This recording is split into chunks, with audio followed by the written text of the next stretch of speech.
আমি সঞ্জয় দাস ব্যাঙ্গালোর হসপিটালে এসেছি আমার ভাইপোকে নিয়ে। তো এর যে রোগটা হয়েছিল সারা ওয়েস্ট বেঙ্গলে কোনো জায়গায় ধরা যায়নি।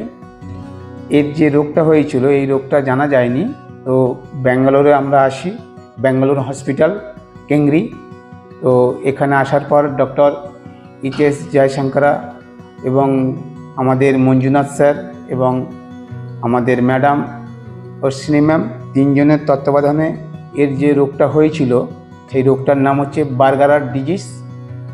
এই রোগটার টোটাল বডি ব্লকেজ হয়ে গিয়েছিল, যার জন্য পায়ে ঘা, হাতে ঘা হয়েছিল এবং গ্যাংরি হয়ে গিয়েছিল। এইটা পচে যাচ্ছিল এবং খসে যাচ্ছিল। তো এনাদের তত্ত্বাবধানে রোগটা ধরা গেছে। এইটা হচ্ছে বিরল রোগ, এটা ভারতবর্ষে এই রোগটা সচরাচর দেখা যায় না, 1 লাখে একজনের হয় এবং এটা মানে হট করে সারে না, লং টাইম ট্রিটমেন্ট করতে হয়। তো স্যারদের তত্ত্বাবধানে, ম্যাডামের তত্ত্বাবধানে, হসপিটালের সহযোগিতায় এই রোগটাকে ধরা গেছে এবং ইনি এখন হুইল চেয়ারে এসেছিল, এখন হাঁটতে পারছে। নমস্কার।